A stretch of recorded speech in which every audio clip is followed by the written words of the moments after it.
So J-Lo and Shakira, it's probably a few weeks ago that the Super Bowl halftime show happened, but J-Lo and Shakira, uh, and the argument that has broken out over the strippers at the Super Bowl halftime show, the inappropriateness. My children had to leave the room. Oh my God! Or oh, the women empowerment. Are you kidding me? Did you see those women owning their sexuality, owning their femininity? Oh, the middle-aged women. They actually had middle-aged women just being there, being the bold, beautiful selves. The Latina power, wasn't that beautiful? Oh my God, but do they have to put it out there? And they don't want us to ogle us, but but they uh but they put it out there. So they don't want to be seen as objects, but look what they're doing. The arguments go on and on. uh Donald Trump doesn't shake Nancy Pelosi's hand. Oh my God, the lack of decorum. Nancy Pelosi rips up the speech. Now, which side of the argument are you on? Are you right? Are you wrong? Was it bold? Was it inappropriate? What was it? Right? Argument after argument after argument after argument. Now, some of the arguments will have consequences, but what I want to talk about is our happiness versus how many opinions we have. I realized when I was watching the argument over Shakira and J Lo, that how important it was for me to figure out which opinion was right. And once I figured out how much I was listening to one side and then the other, I realized there is no right opinion. It's all opinion. It's all what you make it. We're meaning making machines. And a lot of that stuff in politics is also correct. It's on one hand, we want to have these arguments, we want to have these conversations that are about social justice, about our well-being as a country, as a world, as people, religion, spirituality. On the other hand, the other thing is being invested in being right. So, how many opinions do you have? How many opinions do I have that actually don't mean anything?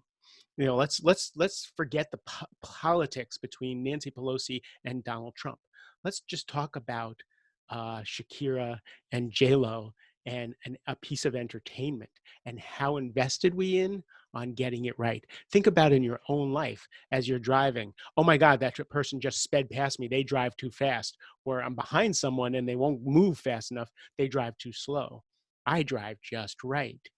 uh, my opinions and my needing to be right really directly affect my happiness. They directly affect how I can connect with people instead of asking questions. Oh, why did that offend you? Tell me about that. Understood. Wow, I didn't see it that way. I saw it this way. Now, it's easier said than done because our egos, our sense of self, are so invested in our opinions. And you can argue that if we don't have opinions, we won't ever fix social justice. That's another argument. But from now, I'm going to even talk about the superfluous things about people driving fast, driving slow. Should people dress a certain way? Should people not dress a certain way? How many arguments do you get in? Like, I know I open Twitter to solidify my ego. I open Twitter to go follow people who have opinions that will bolster me and show me that I'm right. I've stopped that mostly uh, because I realize it just solidifies my unhappiness in things are good or bad. I have to have things a certain way in order to be happy. And if they're a certain another way, I'm not going to be happy. And more accepting life on life's turns, being curious with people of what their world is like. I have a lot of people in my world whose political world is completely different than mine, and it's their world. So really spending time learning other people's worlds is much more fascinating, much more useful, and much more happiness bringing than really investing in my own opinions. Now I can have opinions. It's being so glued to them and having my well-being uh, attached to being right that causes the pain. So as you go through your day today, my suggestion, my ask of you is to look, where do you have opinions? That car should never be done in yellow. That's a harmless opinion, but how adamant argue with it. And let's see if someone disagrees with you on your opinion. How quickly can you go from defensive to curious about their opinion and see how superfluous it might be? The less opinions I have, the less judgments I have, the happier and freer and more connected I am.